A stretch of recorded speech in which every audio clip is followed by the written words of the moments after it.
Ready. No. Y'all ready down there? We are ready. Okay.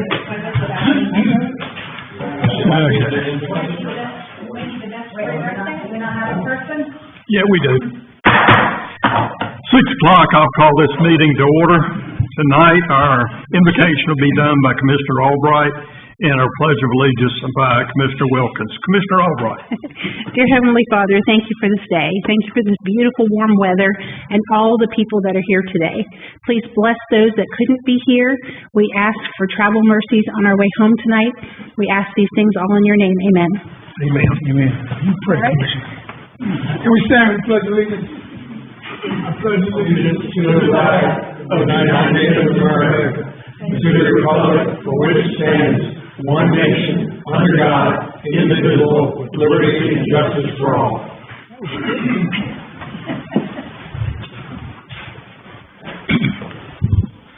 All right, before I forget, anybody on the panel or in the audience, please silence your cell phones.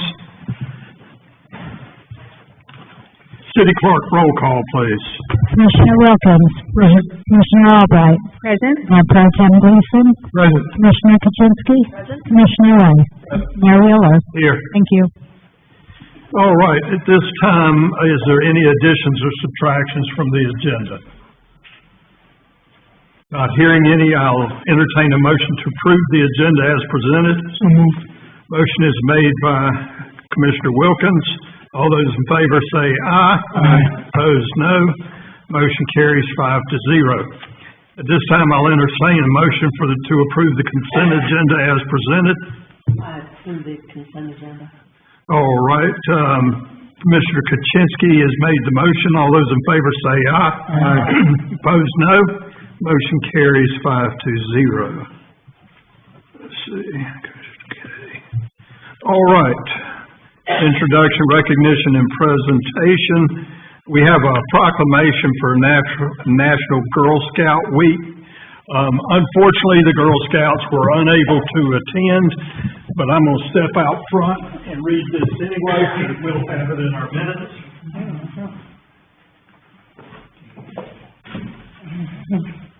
All right. This is the Girl Scout proclamation.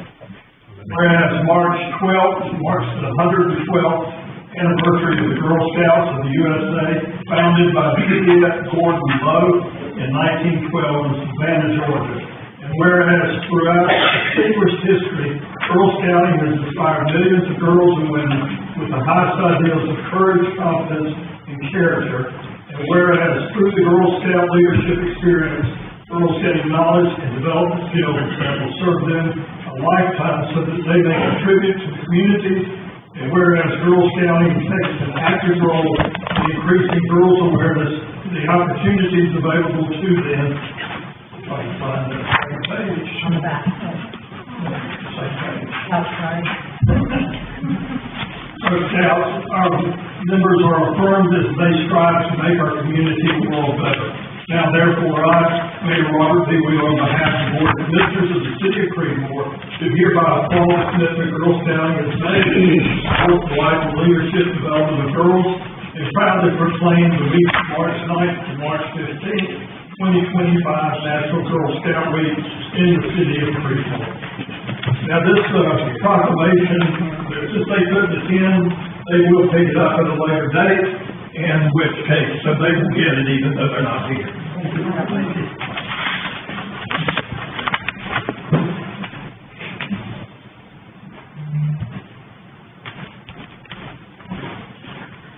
All right. We don't have any requests to address the board. Public comment. Manny had, you here? We have someone else signed up, Oh, I'm sorry. I thought he was doing that. Hello, lady.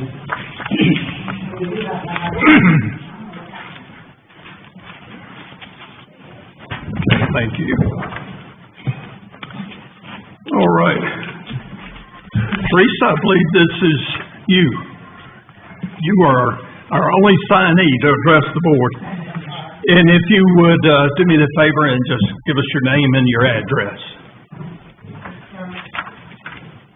My name is Teresa Smith Joey, and address is 9 16 Bloomsdale Street, Oxford, North Carolina. Mayor Wheeler, the board, I just want to thank everybody for allowing me this opportunity. I am here to represent the Brownwood County Brownwood County Fuller Center for Housing. The Brownwood County Fuller Center for Housing is formerly known as Habitat for Humanity for Brownwood County, and currently our name was changed because we weren't able to produce a building or a home during the COVID cycle. So we're doing with a Fuller Center for Housing, and we're currently still meeting the exact same mission of providing affordable housing to people within our community. Currently, we have a house for sale at 209 King Street in Oxford.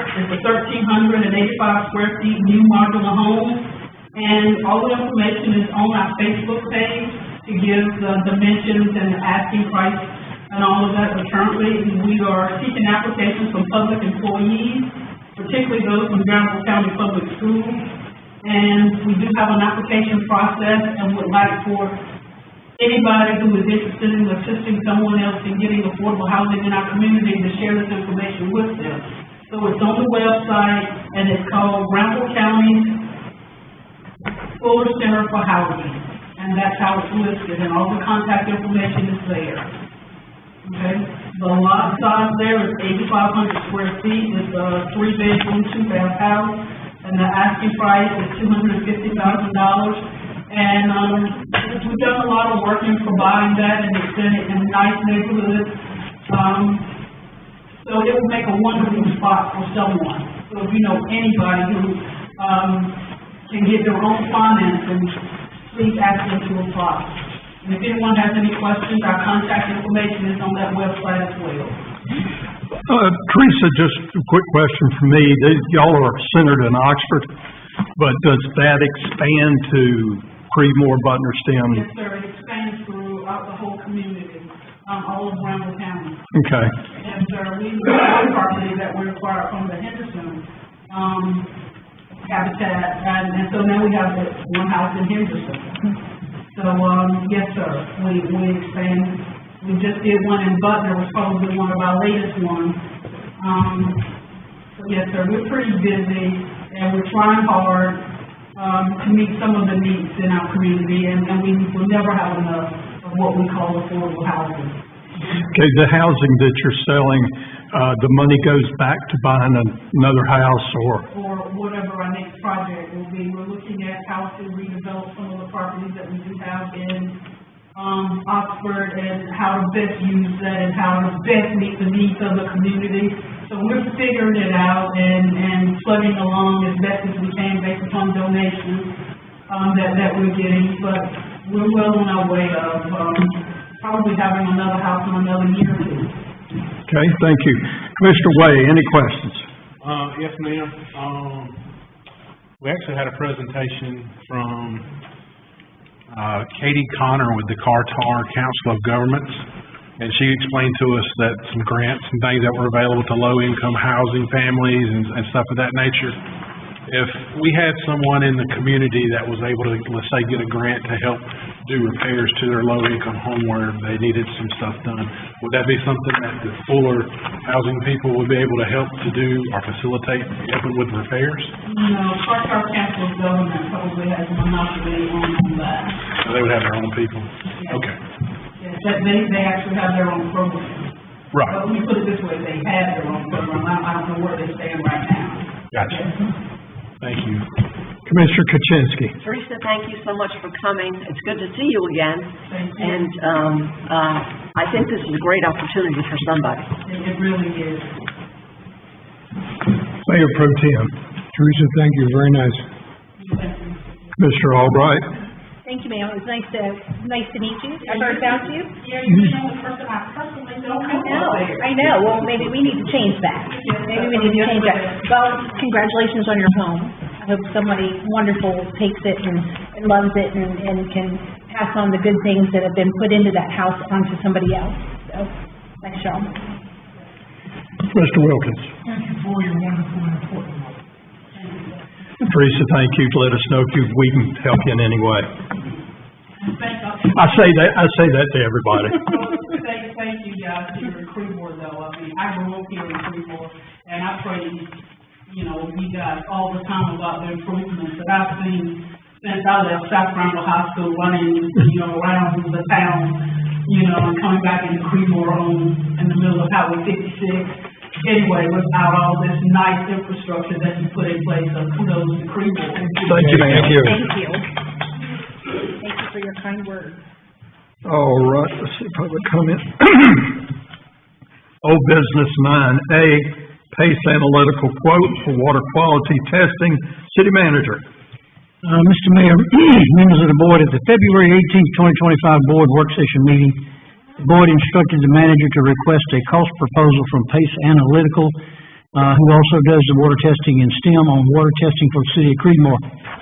Attached to this agenda for board discussion is a monthly quote of $1,551.20 for 5 random fire hydrant water samples. This proposal includes the collection, chain of custody, testing, and a written report to the city of Creedmoor. The per unit cost per sample is $310.24. If the board prefers 10 samples, of course, it would just be twice the amount that's quoted here, and that cost would increase to $102.40. If the first 6 months of water sampling comes back clean, additional testing will continue on a quarterly or on a 3-month interval basis. The testing requested is for the following contaminants, and I understand it's the same items that Seguasa as well as STEM test for. Trihalomethanes, and there's a description there on what they are, and I'll just read through it. A group of chemical compounds that can be present in drinking water, formed when chlorine used for disinfection reacts with naturally occurring organic matter in the water. These are typically tested in the lab as they are odorless, colorless, and tasteless and require specialized equipment to accurately detect. The other chemical is acidics, testing that measures the concentration levels of 5 different levels of acids that are regulated by the EPA. And thirdly, heavy metals or manganese. A sensitive method can detect even trace levels of contaminants. This is important because many contaminants, such as heavy metals, can be harmful to human health. So following some board discussion, I will need some direction on the number of samples you would like to do each month, the frequency of those, if it's once a month or more or less, and possible locations, preferences, and they'll be done at random from fire hydrants. Mayor Pro Tem, any questions or comments? I'm good with the idea of testing our water once a month. I would not at the moment have an idea of where it should be done and what areas, but I think it's a good idea that we do it for 6 months. And if we have no issues reportable in 6 months, then I would maybe try it once every 3 or 4 months and reduce that. All right, thank you, sir.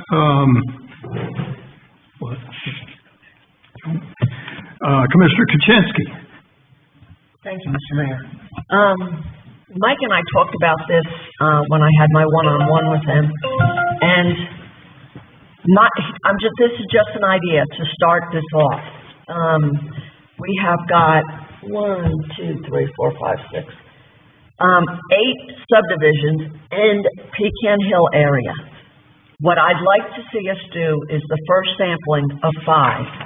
Let PACE Analytical do it along the main road between Lake Rogers Pump Station and Mount Energy School, because my thought process is that that is the main line coming from Seguasa. If there is no contamination on that main line, then we know that what is coming out of Seguasa is okay. And then the next month, we get into the neighborhoods and Pecan Hill, and we're not going to tell them where to test. We're going to tell them this neighborhood, this area, and stuff like that. But until we find an area that is coming back with problems, we have to try and do it as broad as we can on the first run through. And that's why I'm thinking if we go off the main lines that's coming out of Butner, if we get a test down at the entrance to Golden Pond and it's got a contamination there, then we know somewhere between Lake Rogers and Golden Pond, there's a problem. But we need to narrow this down because manganese is what makes the odor, the sulfur smell. That's what manganese does. So we've got to test for that. The acids, it says that there's 5 specific acids. I have the list of the DE2 testing, and these are just areas on this proposal that encompass some of these tests. So it is going to cover everything we need it to cover, but I just thought we should start out more broad and then narrow it down and keep on going. And then when we find an area of contaminated, first thing we do is gets reported to CWASA and DEQ, and they can start figuring it out. But if the citizens are telling us there's something wrong with the water and they're not calling CWASA, there's no other way to know until we start to test. And Pace Analytical can do it. But I would like to see them go down the main drag first, and then we can hit it from that point out. That's just my idea. That's what I would like. Thank you, ma'am. Commissioner Albright. I think that it's probably important that we do this, just to maybe get some of the people to finally realize that the water that they're drinking and showering in isn't as bad as has been talked about on social media and such. I'm good with what Commissioner Pro Tem said about that 6 months. I think that's a good starting point, and maybe with the area that Commissioner Kaczynski suggested that we start with. Thank you, ma'am. Mr. Wilkins. Well, I wholeheartedly agree with this. Commissioner Kaczynski mentioned it to me a few months back, and I got ecstatic about it. What I like about it, it will address the complaints we get with color and odor and smell and discoloration. I also like that we do start on 56 and then branch out into the other neighborhoods. I think it's an excellent way to do it. So I'm all for it. Mr. Way. I concur with my fellow commissioners on everything that's been said. All right. City Manager. I have one thing I'd like to add, Mr. Mayor. I did talk to Pace and I talked to Casey Dover, how they take their sampling. The fire department goes out with the Pace Analytical gentleman, and I spoke with Matt Foley. He said he'd be happy to help us out. He'll go out. We'll randomly select these fire hydrants. The fire department will open and flush the systems, and then they'll take a clean sample from the system that's been flushed. They'll take a sample and secure it, chain of custody, do the testing, and report back to us. But the fire department's willing to help us do this once a month. Great, great. All right. Mayor Pro Tem. Just to address the elephant before it gets in the room. This is no, in any way, testing for PFAS. No, sir. PFAS is a horse of a different color. It's being addressed, whether we feel appropriately or inappropriately by CWASA in the time frame that some people would like. But I just want to make it clear, the cost of testing for PFAS, or even finding a company that can test for PFAS, is very hard. So this has nothing to do with, has to do with our drinking water, color, and safety, aside from PFAS. All right. That covers our water testing, quality testing. At this time, we can either put this off to the next meeting for a vote, or I will entertain a motion to approve it tonight. So moved.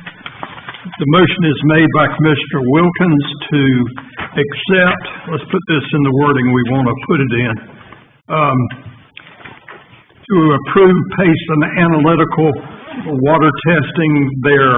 Now, I need to know exactly what we were looking at as far as the pricing goes, 5 or 10? 5, I think. 5. If everybody's good with 5, it's $1,551.20 per month for the first 6 months, and then the quarterly if it comes back clear. And they'll be randomly taken, and we'll track the hydrants they come from. So a motion to approve the recommendation, $1,551.20 per month. And that's what the consensus was. So is there any further discussion? Not hearing any. All those in, motion is made by Commissioner Wilkins. All those in favor say aye. Aye. Opposed, no. Motion carries. Do we need a budget amendment for this one? Okay, that's what's probably gonna be. I don't know, Lee, do we need a budget amendment for this? And we'll come back next month, sir. Okay, that's what I needed to know. Thank you. Let me get where I need to be. All right, we're down to 9B, fire hydrant maintenance. Commissioner Kuczynski, I believe this is yours. Yes, thank you, Mr. Mayor. So we talked about fire hydrant maintenance that is in our, agreement with Sigwasa.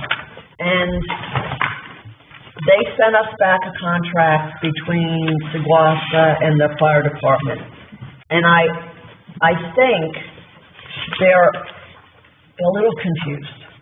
And I didn't read the letter before I signed it because I trusted Kevin, so I'm sorry, Kevin, I should have read it. I could have stopped it then. But in the last paragraph where it says that Sigwasa permits CDFD to conduct its own testing and execute a waiver of liability done in infrastructure. Robert Way asked at the meeting that the city draft a letter to formally ask Sigwasa to test and inspect hydrants. I think that part about Sigwasa and the fire department is where that agreement came flying out of. Can we send them another letter saying we want them to start inspecting and testing the fire hydrants as stated in paragraph 3.5? Because we really can't comment on that agreement. We're not a party to it. Which is a discussion we had last month. Right. So I just want to make sure that we're good on this. All right, Mr. Wilkins, any questions? Mr. Albright?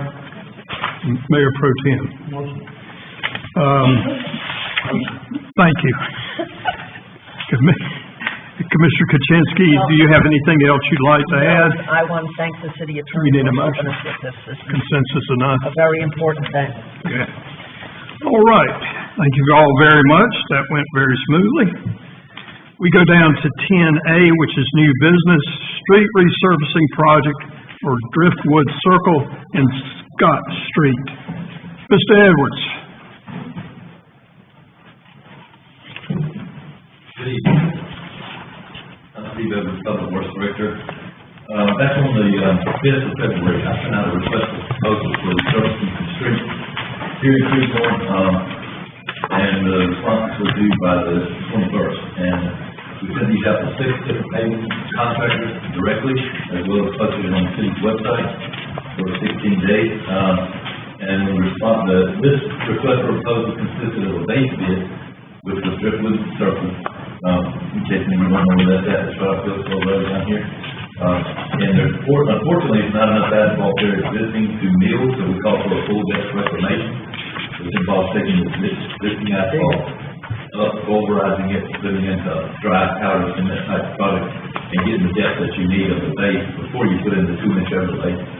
So, it consisted of that, as well as an alternate for Scott Street, which is like a quarter mile up the street toward the fire department. A little short section of street that's in our power bill this, and it needed resurfacing as well, because at the very end of Scott, you'll notice all the gravel off, it's been eaten away. And if I can go back to Driftwood for a moment, there's a lot of alligator cracking out there, and transverse cracking. It's not in good shape. So, that's why we went out for this, and let's see, funding for this project is currently available in the city's Power Fund account, and tonight I just wanted to see if you guys would like to discuss this, and ask you if you could just make a motion for the city manager to enter a contract with the low bidder. And I think you have all that for you, especially with the totals that came back. Okay, so you're looking for a total of $121,114.20. You'd like to do base bid as well as add alternate. Okay, Commissioner Way, any questions? Yes, sir. I know there was some other projects that we were talking about at one time. Was Douglas Drive was also something that we wanted to pave, I believe. Yes, sir. Do you think that we can pursue this same contractor to do Douglas Drive while they're in town? There's a problem with Douglas Drive with If we just wanted to overlay it as is, we wouldn't have a problem, but there's also entrances to a business, there's curbs that we're talking about, and getting an engineer to look at as a task order to tell us how to best configure that street, rather than just overlaying it with asphalt and then having pumps going into the businesses that are there now. We've looked at it because there's parking that's adjacent to the street. It's all in one, there's not a delineation. We're looking at how best to do this. Douglas is one of the task orders that I think we'll be back to you to ask you for an engineer to give us some guidance on how to pave that street. If it was a simple overlay, then yes, sir, that would be. So, one of the other things that, it seems like every time we have a paving project, whether it's us, or Butner, or Seguasa, or, it's always Turner Asphalt. Lee, I'm gonna point to you on this one. Instead of going out and getting, these RFQs, for service and having to wait this period and things of that nature, if we have a vendor that is constantly giving us the best pricing, and they're always available, is it something that we can use them as a single source vendor, or we have to get a quote every time? You gotta get an RFQ. Because if we continue to yield business to one vendor, it can look back as payback. Well, I didn't know if it was like a certain amount of time, like if it would maybe good for a year, we could use this vendor and then go out and do. You still have to go each time. So even if we had a small project and we just needed something to do? A lot of it's an amount. It's an amount that we have to meet, okay. And it's a lot of this stuff we go like that. Well, see, and that's why I'm asking these questions. Because I didn't know that. But I was just trying to make things a little bit more streamlined, because they're always willing to help us out anytime we need something, and they've always seemed to be the lowest bidder. So, I mean, I appreciate the answers. Thank you. I saw the attorney nodding his head. Thank you. City manager. Commissioner Way, I wanted to let you know that Carl has got this Douglas Drive on his list, and it's going to require some engineering design before it can be spec'd to be able to bid this one. It's a little bit different than just saying we got X number of square yards to be added and do Douglas, but Carl has that on top of his list with the engineering firms he's working with. I just knew, I remember it being on our list, and I just make sure we want to get that done. There's driveways and things that go into this one that just, you've got to spec it out, and so that's the only thing holding that up. And Carl's got that on his list. Thank you. Mayor Pro Tem. Any questions? No question. Commissioner Kuczynski. So we can't do like an on-call service or agreement for a paver, like we do for the engineer? Steve keeps raising his hand. He's got something to say. A lot of people do that because they have utility cuts that are small and they get a square yard price that they honor, and it's the same thing. A utility cut is typically a smaller area like we do. We do that in-house if they're small enough. But something like a large overlay project or a resurfacing, they couldn't honor a square yard price. I would think they do small stuff like utility cuts on a blanket type quote. And it's more like the bidding statute issue.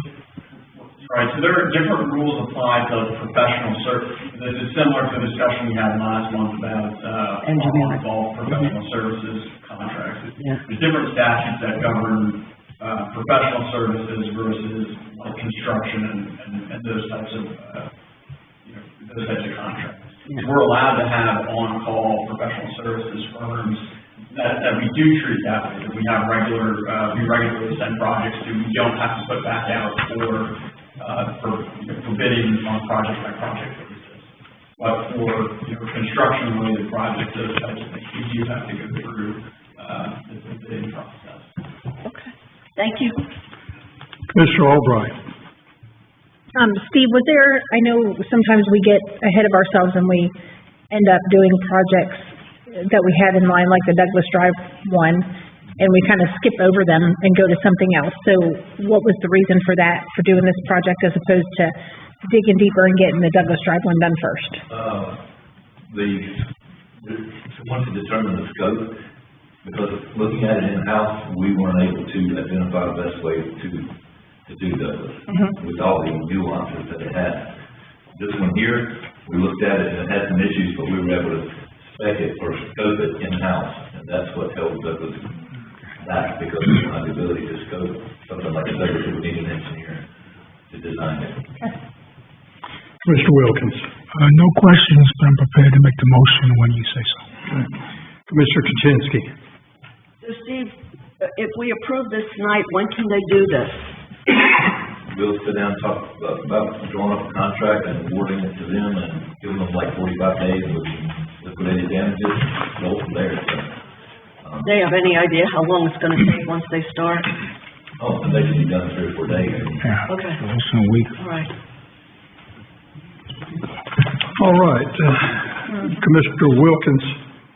Motion to approve and award Turner Asphalt the base bid in the amount of $92,260 for the resurfacing of Driftwood Circle, and the added alternate bid in the amount of $28,854.50 for Scott Street, for a total project not to exceed $121,114.20. Very nice. Always wondered what they'd say if you said, we're not paying that 20 cents. Anyway, okay, all those in favor say aye. Aye. Opposed, no. Motion carries 5-0. Thank you, Steve. Thank you, Steve. All right, we move down to, I'm just making sure I don't jump ahead. People fuss at me when I do that.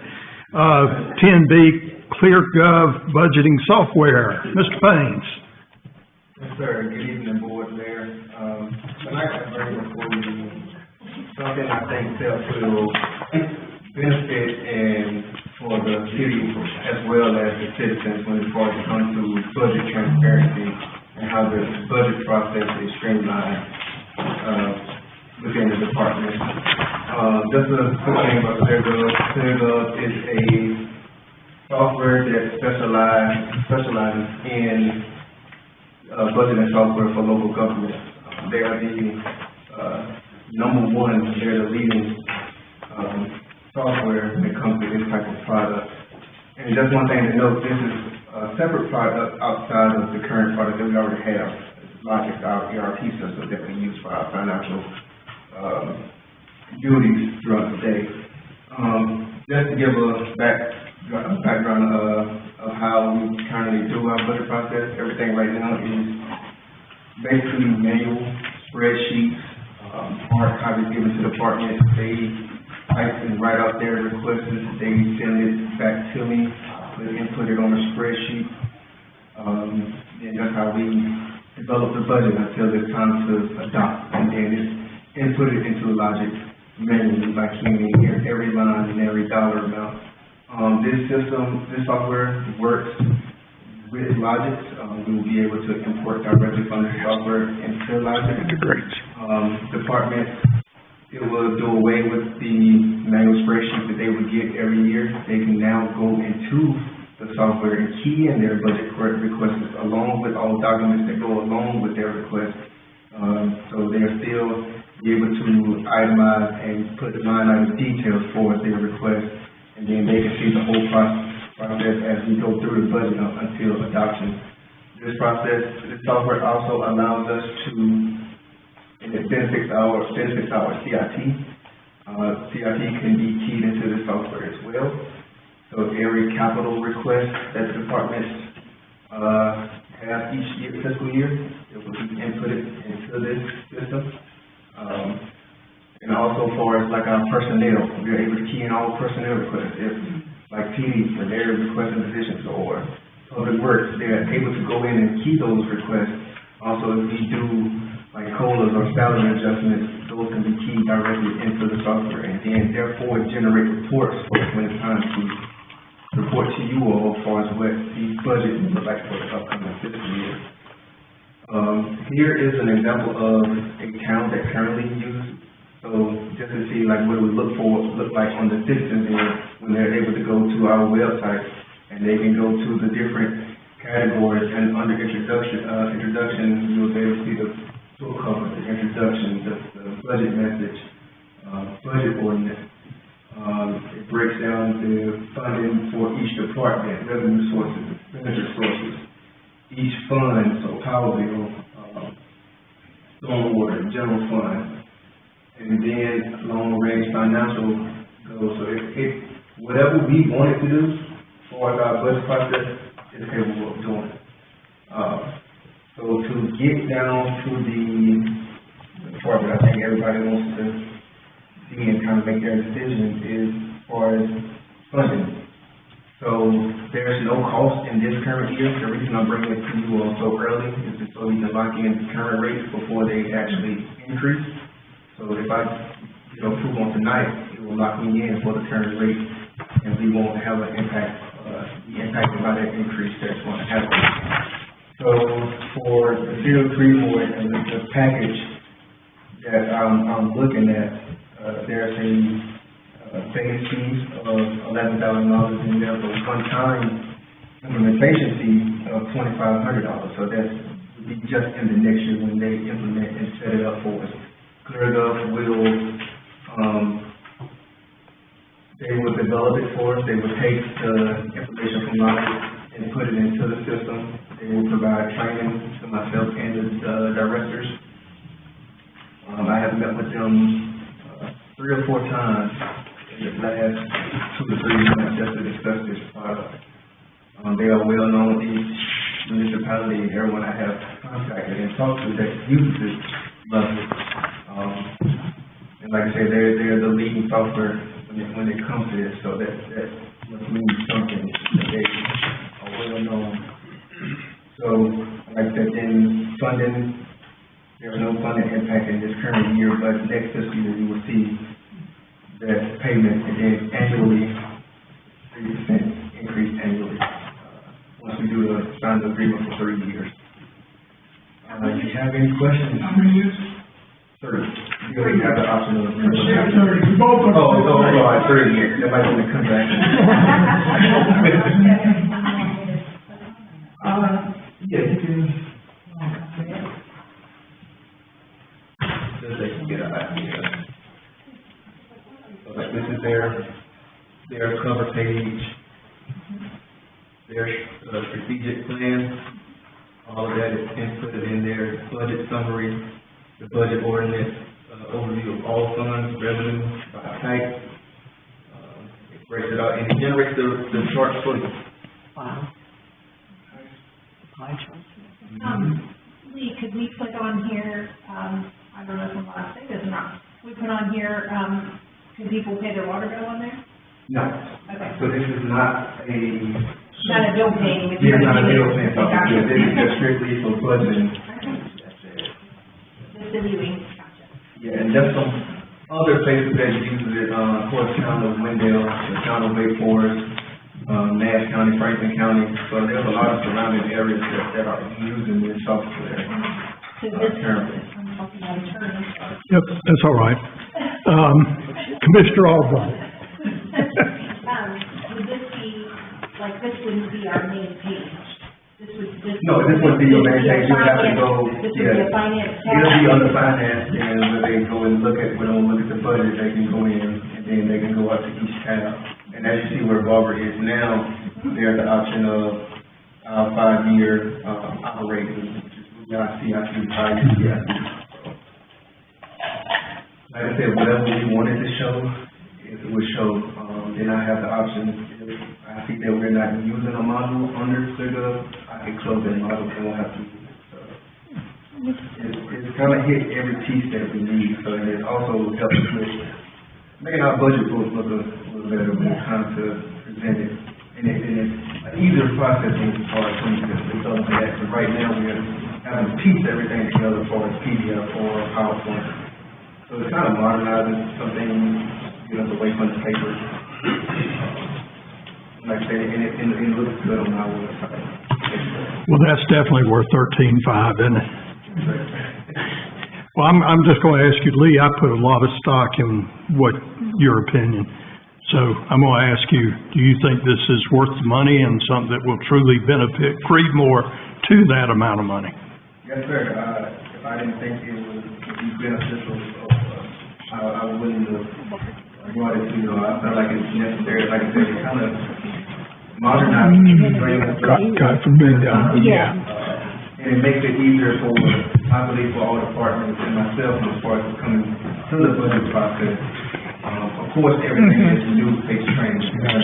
So there's gonna be a learning, there's gonna be a trial the first year, the first go around, but like I said, everyone that I have talked to and used it is one of the easiest things once they learn it. It's very beneficial. Commissioner Way, any questions? Kudos. I think it's something that is definitely needed.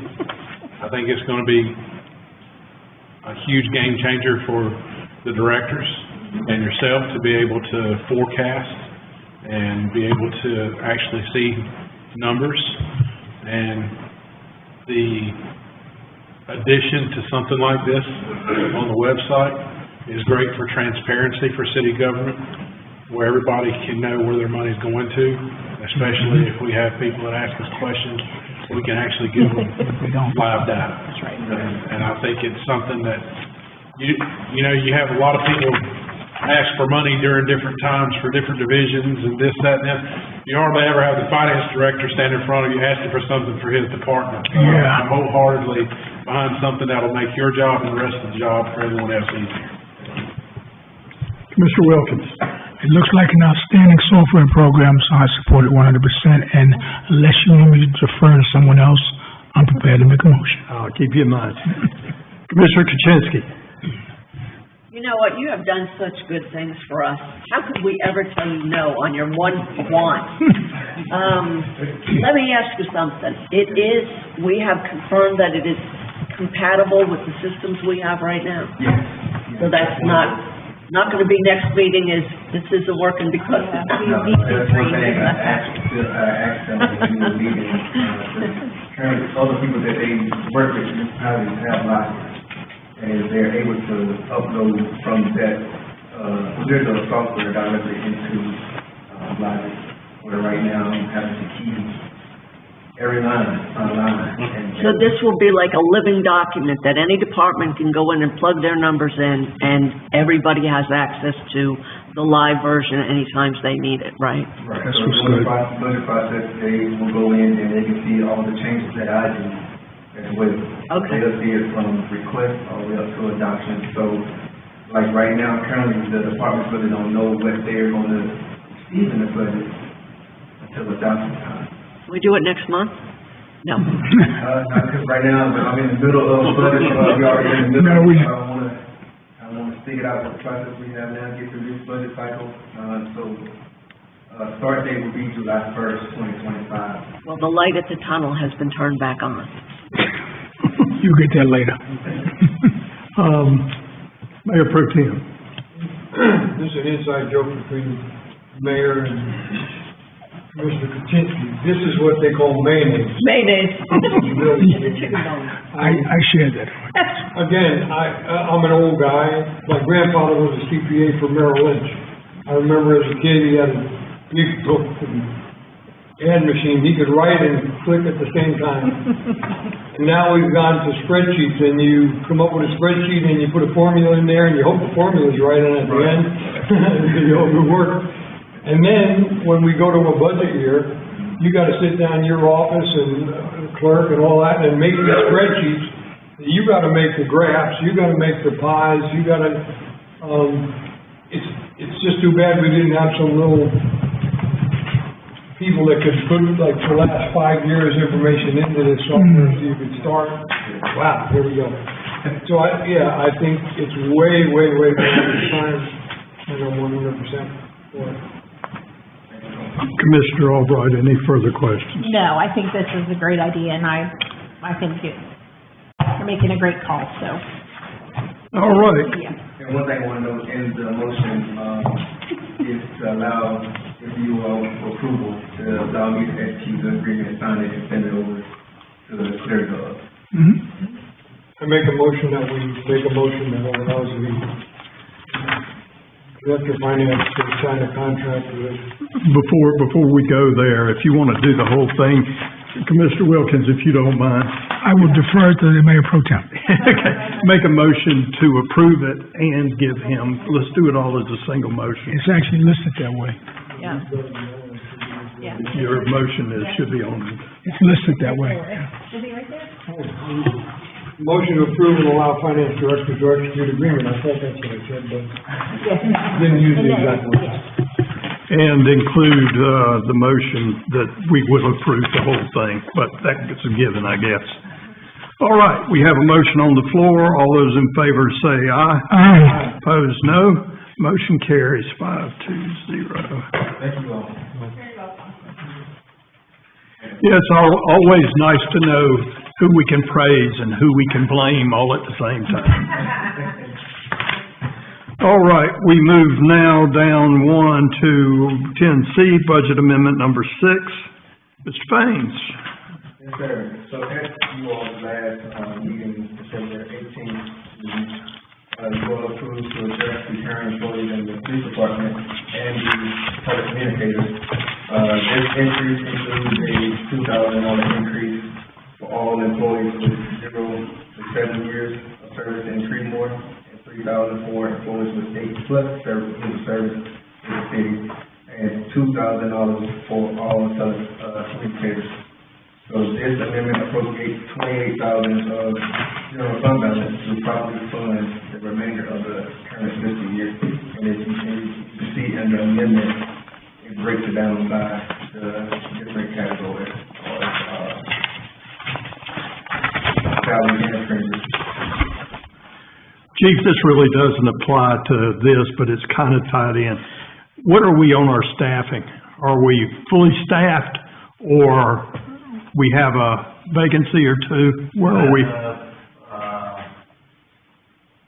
One day last week, we had one vacancy. Actually met with 2 people since then about potential employment, so hopefully that will be still here shortly. Okay, but that's the only vacancies. Okay, thanks, sir. Any questions? Commissioner Wilkins? Questions? I'm behind. Commissioner Albright? No questions, sir. Mayor Pro Tem? No question. Commissioner Way? No, sir. Commissioner Kuczynski? No, sir. All right, at this time, I will entertain a motion to approve the budget amendment. So moved. Motion is made by Commissioner Wilkins. All those in favor say aye. Aye. All those opposed, no. Motion carries 5-0. Thanks, sir. All right, Mr. Faines, I believe you are here with the monthly financial update for January. Yes, sir. So, I wasn't able to present the January report at the last meeting due to finance conference I was at in Congress. So tonight I bring before you the January 31st financial summary. Same point as always. 54% of revenues collected to that date. 87% of property taxes collected at the end of January. So that's one of the largest revenue sources. I just want to point that out. We're on track to collect all or more of that estimated amount for the fiscal year. General fund expenditures, we're at 56% extent. Stormwater fund revenues, we're at 104% collected for stormwater revenue, which consists of interest income on those funds, as well as the stormwater fees we collect from the city, from the county, on the city's behalf. Stormwater fund expenditures, we're at 40% extent, so a little under 50%. Power bill fund revenues, we're at 102% collected for actual power bill revenues. Of course, if you look at that 54% for the revenue collected, the portion of that is fund balance appropriated for the project that we have in the fiscal year. So that's not an actual revenue source that we collected. It's just someone appropriated for those capital projects. Then power bill fund expenditures, we're at 10% expense. And as you heard from Steve tonight, we have a project that will come that will utilize some of those funds. If you have any questions, please feel free. Commissioner Way, any questions? Commissioner Kuczynski? If I have asked you this before, I'm sorry, I apologize. under sales and services, what is other comprised of? Other is $175,000, I'm like, where's that money coming from? Yeah, that's everything, so, earlier in the fiscal year, you all asked me to break out the recreation, revenue for it. So, other is everything that's under that sales and services category, and for its revenue, so that, sale of property, other like little miscellaneous things that's for the city collects on. It's a whole list. I have to also break it out and take out probably half this page for the revenue sources that goes into it. No, it just was, I mean, because you've got everything broken out, and then that's a big amount of money under other, and that's, I'm like, where did that money come from? Oh, I see it, yeah. Many other okay line items under that sales and services category that's listed in our budget ordinance. Well, it looks like we're right on track everywhere. Yeah, and then at the next time I bring the financial summary, I'll bring a couple of those line items so you can know what kind of goes in there. Like I said, it consists of over 20 plus line items under that. All right. Thank you, Lee. Mayor Pro Tem. No question. Commissioner Albright. No question, sir. Thank you, Lee. Commissioner Wilkins. All right. Get where I need to be. All right. Lee, thank you, sir, as always. All right, we move down to 11 discussion items. City Hall solar panel update. Mr. Barkley. Good evening, Mr. Mayor, members of the board. I'm Carl Barkley, your city engineer. I'm working tonight.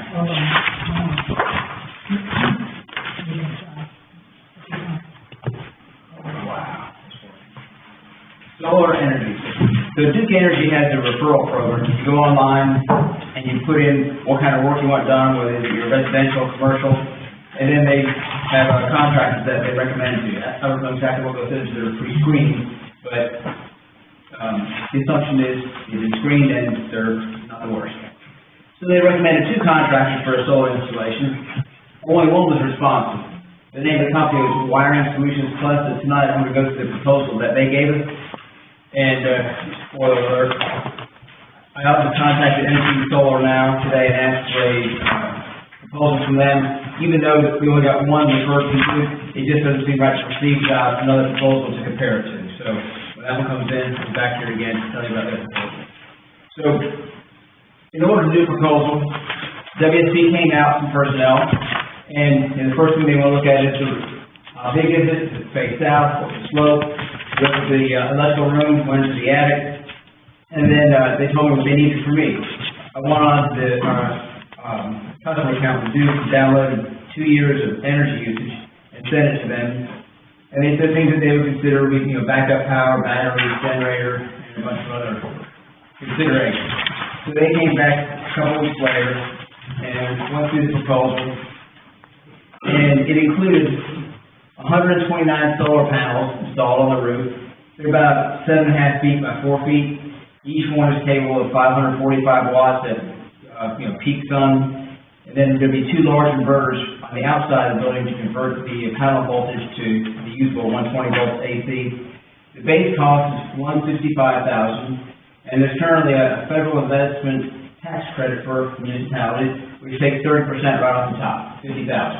That drops to $115,000.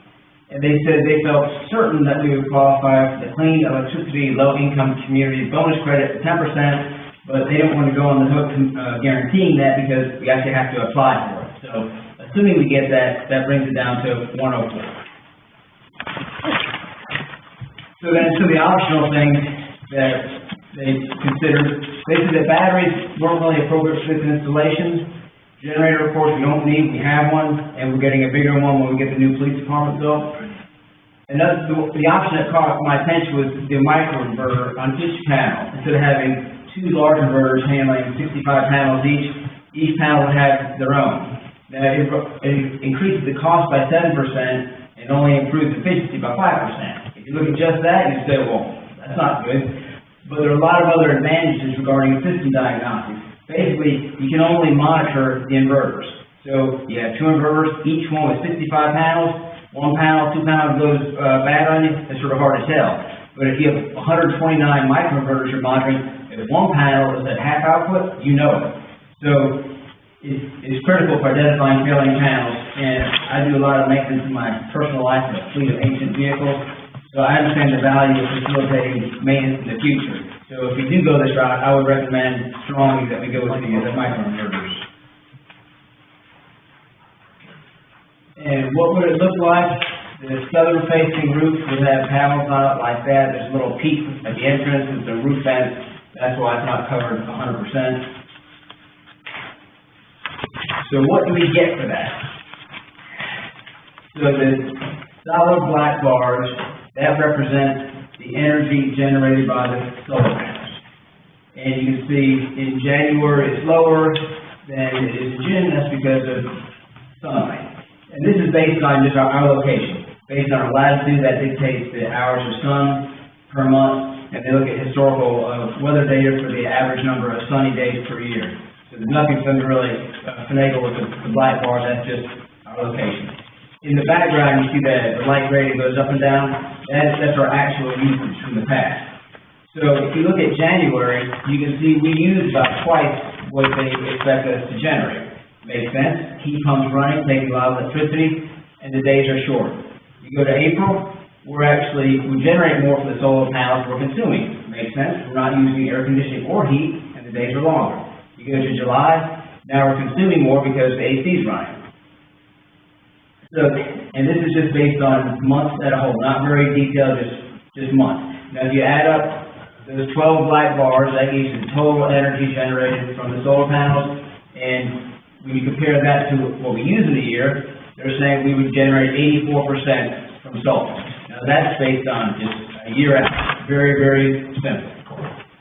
Now real life is anything but simple. So in the real world, what happens is, I learned a whole lot more than this exercise. Solar energy is generated steadily. It starts in the morning, the sun comes up, it steadily increases, stays at a peak for a while, then it steadily goes down, and it's zero all night long. But that's not how we consume electricity. HVAC systems, they take a lot of power, and they run in cycles. The air handler may blow constantly to circulate, but the air conditioner, the AC compressor cycles off and on, heat pump cycles off and on. Lights and office equipment, that's pretty much steady while we're in the building. So peak usage, that would be like, let's say, summertime. I think probably there's two HVAC systems in this building. If both of them are running at the same time, that would be peak usage. We have to have additional power from the grid to augment. Then excess power would occur when those aren't running. So it could be in the summertime, they just happen to cycle off, or it could be a nice month like April or October. So when there's excess power, it will be transferred back to the grid. Bad news is, Duke only gives us about 40 cents on the dollar credit when it goes back on the grid. I can only assume that's because we're all putting it back to the solar system. It all goes back at the same time, and that's not really what they need. They'd rather have it spread out during the peak usage. But for whatever reason, 40 cents on the dollar. So when you take into account the details of real life, that 84% that we would generate in a year from the solar panels, they would expect us to have a 40% reduction in our current electric bill based on an annual snapshot. So I think the 84% wasn't the whole story. 40% sounds a lot more reasonable, half of it. Now there's a change in the building usage. For example, when the police department moves to their own building, we won't have 24/7 occupancy in here. So the nights and the weekends, HVAC system can be adjusted. And I would assume everything we buy in the future will be more energy efficient, so that could change these predictions also. Imagine if we did this before LED lights came out. I mean, that was a big energy improvement. So, return on investment, that's what everybody wants to know. How long to break even? When do we get payback for that investment? So on the left side, that little chart, you see a gray old bill and a dark black new bill. That's just a graph they show you a 40% reduction on average for the year. The chart on the right side, that's the cumulative bill savings. Now the black part of those columns, the black part of the columns, that's the energy generated by the solar panels that we use. The blue at the bottom is the excess energy we generate and we put back on the grid at 40%. So it changes from, 1 year to 20 years, that's what they're using for the lifespan of this analysis, 20 years. So they're saying over 20 years, the lifetime bill savings would be $175,000, and they're using 115 as the cost of the system. They didn't throw in the extra 10%. So you save 175, you pay 115, that means 60,000 net savings over that 20-year lifespan. So the break-even point, if you look at the chart, is a little bit less than 15 years, maybe 14 years. And if the net cost is only 104 instead of 115, the break-even could be, 13 years, 12 years, somewhere in there. There's nothing exact about this at all. So the $60,000 estimated net savings over that 20 years will be greater if it was paid off in 12 years.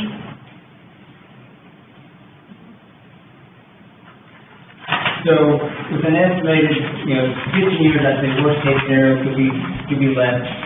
That break-even point is based on numerous assumptions. They take those assumptions, they put it into the software that they use, it spits out the prediction, but there are no guarantees. It could be better, it could be worse. So one assumption is that future energy costs are going to go up. I believe they use 4% annually. Well, if they go up more than expected, you pay it off sooner. They use a 20-year lifespan for their economic analysis, but the panels are expected to last 30 years, but they do lose efficiency as they get older. They used the 40% value for Duke Energy credit. That could change in the future. I guess it could go up, it could go down. And then, of course, they predicted City Hall usage would remain the same, but we believe the usage will be less for this building in the future. So as I went through this, when I finished, I sort of found myself wondering, well, is this a good deal? Is it something that, we should proceed with or not? And really, until we get a second quote for a solar thing like this, the only thing I could compare it to was the optional solar parking lot lights that were proposed as part of the new police department. So just looking at that, another solar project, how does it compare to that? Well, surprisingly, the price is about the same. So $114,000 is what Palacio estimated.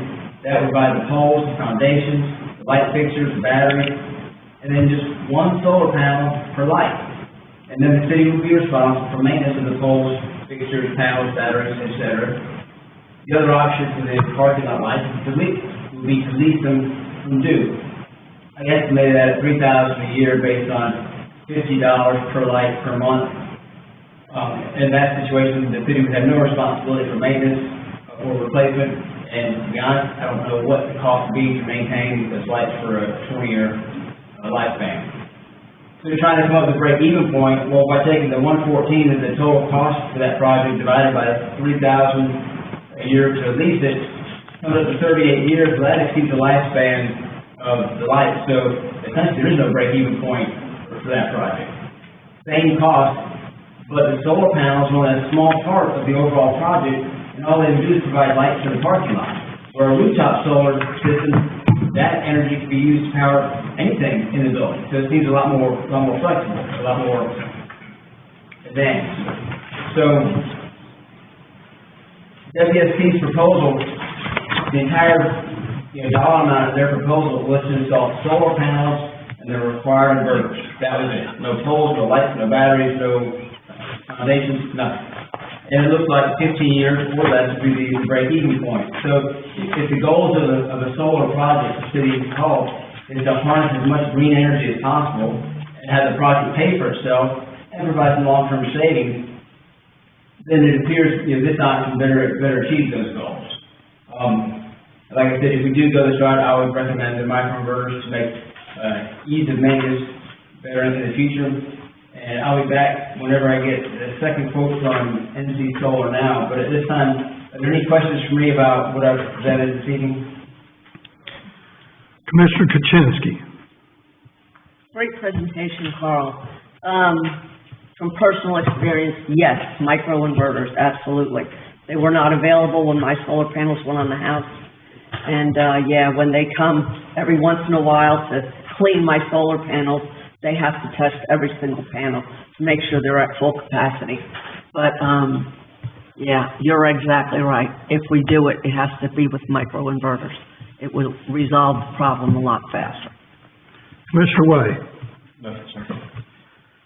Mr. Wilkins. Carl, 15 years just to break even, in your personal opinion, as an engineer, is this worth it? I am not a solar expert at all. I learned a lot doing this, and I don't mean to put you on the spot. I believe, because they came up with a big 80% first, and then it came down to half that. Right. It sounds believable, and it could be less. Is it worth it? If it was just about money, I think most people would say, no, it's probably not a good idea if it's that long to pay back. Right. But if there are other reasons for doing it, it is setting the example, leading the way, showing citizens, hey, the city is trying to embrace green energy and do the right thing. You can't put a dollar amount on that. And I don't know what the board, how the board feels about that, but I don't think it's free money, it just takes us longer to get payback on it. Thank you. Commissioner Albright, No question. Mayor Pro Tem. Very good presentation. Again, I believe in the, microinverters, just to be able to maintain a system. I think it's a good investment for the city, for two reasons, and you mentioned them both. It's gonna have a payback, and going forward from there, it's putting money back into the budget. I'm not in favor, I would be much more in favor of spending $3,000 a month for the lights in the parking lot than spending a lot of money and not really getting a payback for that. Again, are we stepping forward and doing things that are, right? I don't want to get into any kind of back and forth with who's good for the environment or whether we need it or whatever, but certainly, I know in my time, the sun's not going to go out. So I do believe that this is a good move for the city. And I believe, and tell me if I'm wrong, that our new police building is gonna be designed so that it will be capable of handling solar panels on a roof. There would be no additional construction needed. So again, it would be a good test case, for the, police department as well. Thank you. And just as a reminder, the grant that we got for renovating City Hall, we put $80,000 toward the solar system, so it's looking like it'll be a little bit more than that, but 80,000 is already what we said we would spend on. Commissioner Tuchinski. So I just want everybody to remember one more thing. There are grants available for solar panels and solar energy. So if we got a grant for at least half of this, the break-even time would be a lot shorter. 80,000 is what the grant that we're getting on it. Where'd the $80,000 grant come The from? $250 grant we got for renovating City Hall, Yes. we had put 80,000 for solar. Oh, all right, okay, all right. Well, there might be more. Okay, all right, any other questions? Not hearing any. Thank you, Carl, I appreciate it. All right, at this time, we move on to city manager's report. Thank you, Mr. Mayor. The McAdams Company, who was awarded the 10-year Parks and Recreation System-wide Comprehensive Master Plan, made a site visit on February the 25th of last week to tour all of our properties with the interim Parks and Rec Direction, Angie Perry. And on February 27th of last week, the group also met with the CREEDMOOR Parks and Recreation Committee and gave them a 1-hour presentations and had an open discussion back and forth with all those board members. The water fountain feature for Lake Rogers has now arrived at the public workshop. They're coordinating installation of that with a local electrical contractor who will draw the necessary permits. South Boston Monument Company, where the city purchased a new CREEDMOOR Veterans Monument, has generously donated 3 directional spotlights to illuminate the monument. Public Works is also coordinating their installation as well. That's very nice of them. Yes, sir. As requested and discussed by the board at the January 21st, 2025 meeting, a City of CREEDMOOR inclement weather policy has been created and will be included as an annex into the new emergency operation plan when that is completed.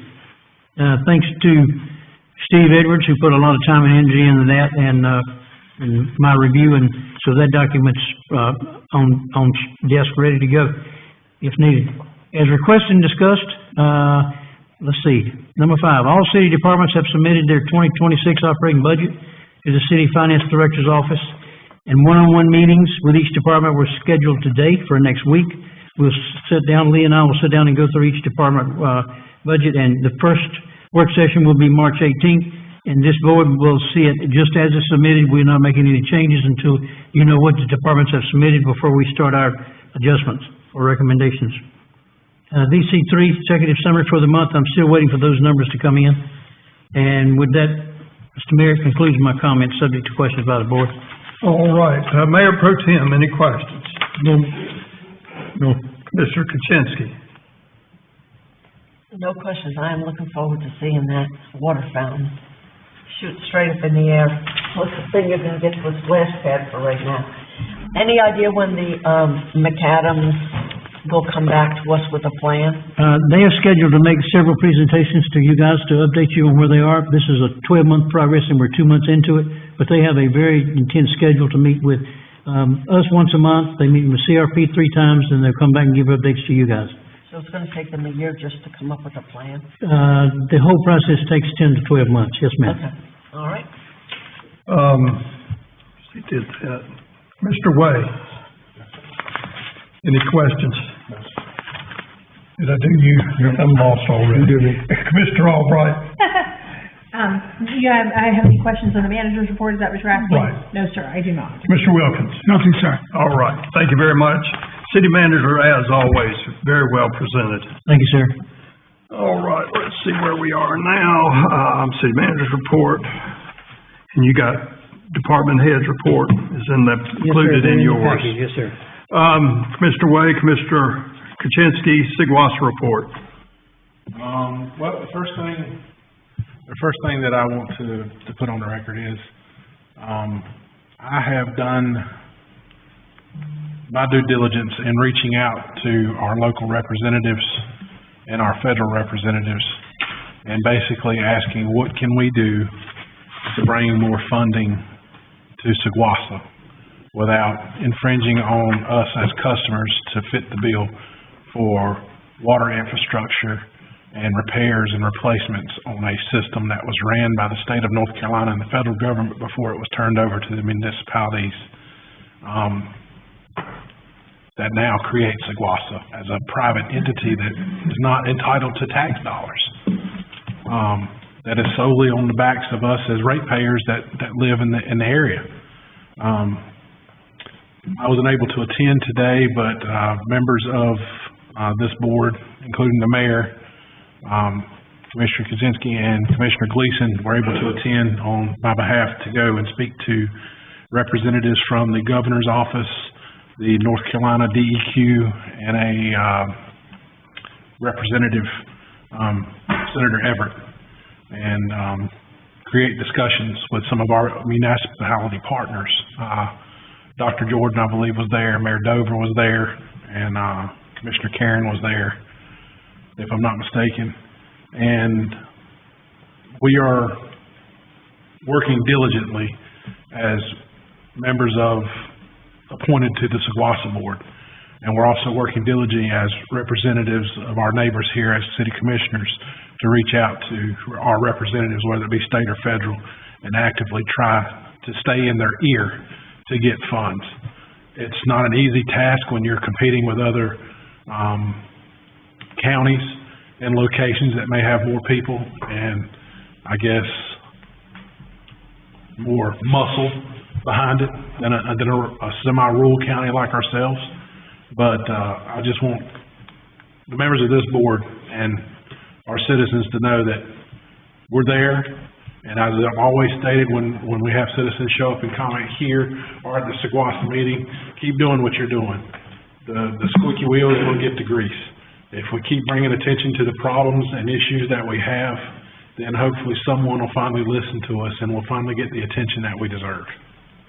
I did send out the latest executive director's report to the members of this board and the city manager this afternoon, right after we received it. I don't believe I have anything else from my end. Commissioner Kuczynski. He's got it covered. All right. Okay, Commissioner Wilkins, Commissioner report. February 15th, I attended the Spirit of Gospel concert at and North Carolina Central University, with a total of 6 universities came together and gave a wonderful concert. That's all I have. All right, sir, thank you. Commissioner Kuczynski. Thank you, Mr. Mayor.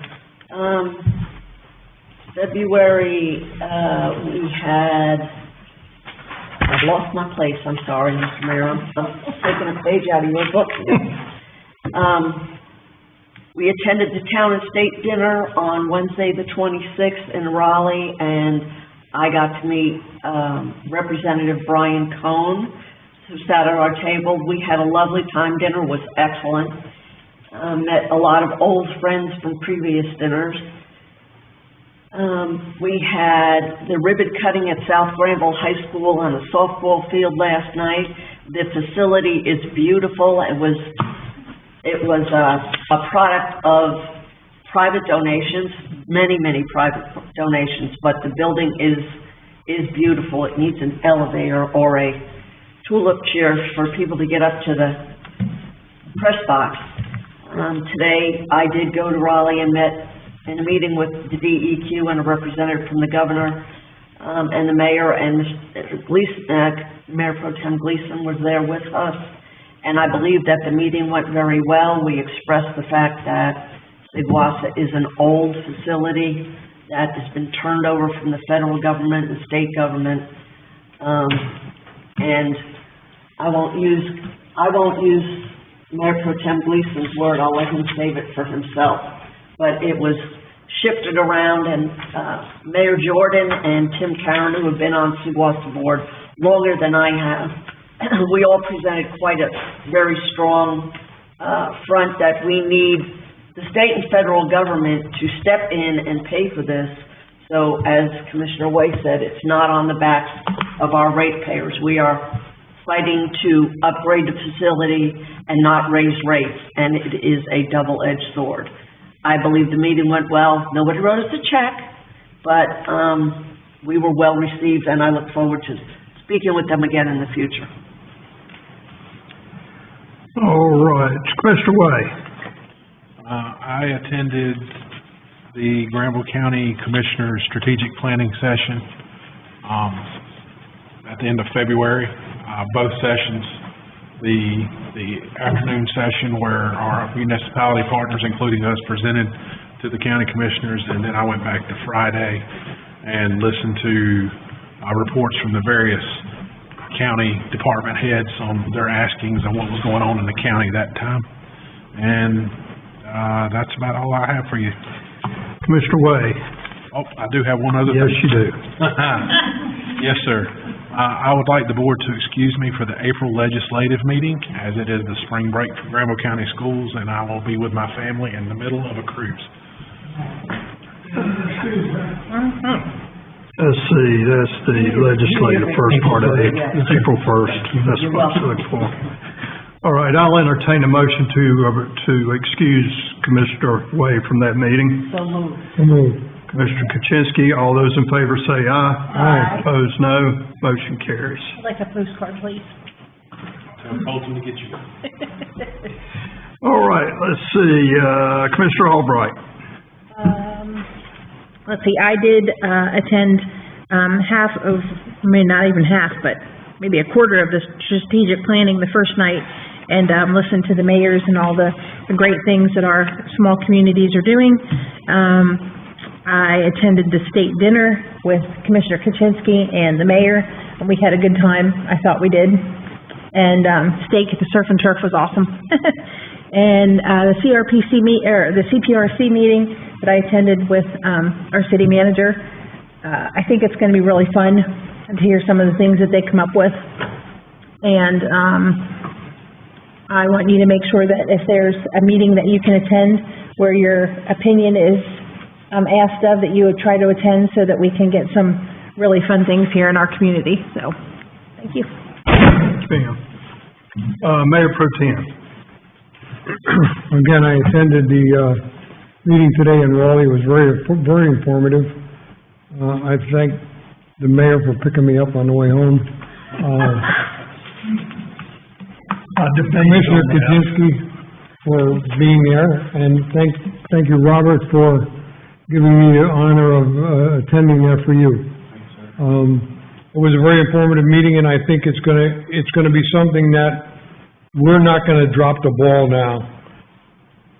Our two representatives over there promised us that they would work with us, and believe me, we're gonna let them know we're looking for their work. I attended the Veterans Appreciation Service event at Granville High School on Saturday, honoring our Vietnam veterans. It was a really well-done affair.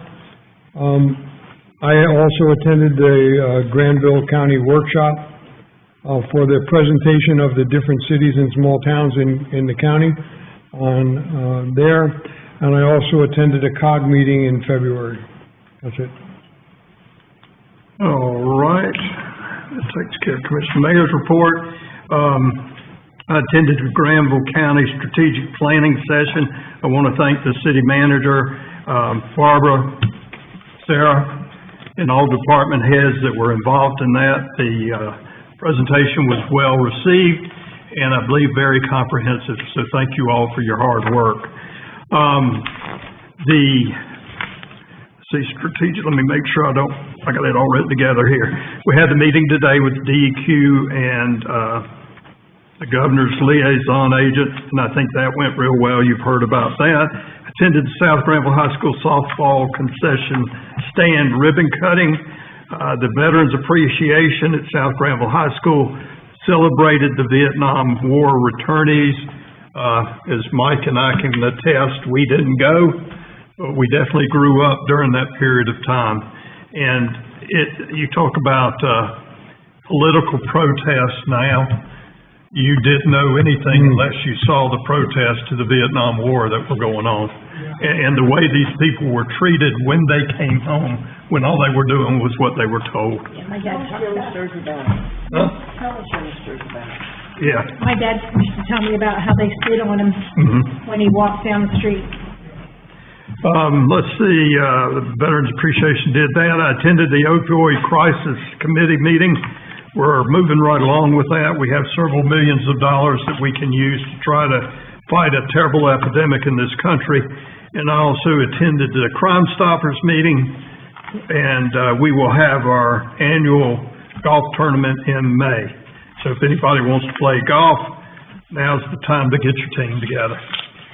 All right. Is there anything else that needs to go before we go into closed session? I'd just like to answer Commissioner Kaczynski's, the word that I used today in the meeting in Raleigh was that the federal government and the state government bamboozled one another and then bamboozled the city of CREEDMOOR, Butner into taking over the thing. And I used an expression which I thought a lot of people used, but they said it must be from New York, was that Butner was given a job to make chicken salad, and they were given nothing but chicken bones, and they didn't even give him any mayonnaise. So they made life difficult, and we're still paying for that today. Thank you. And actually, I thought that was be more of a southern expression than northern. All right, at this time, I'll entertain a motion to go into closed session. So moved. Motion's made by the Mayor Pro Tem. All those in favor say aye. Aye. Opposed, no.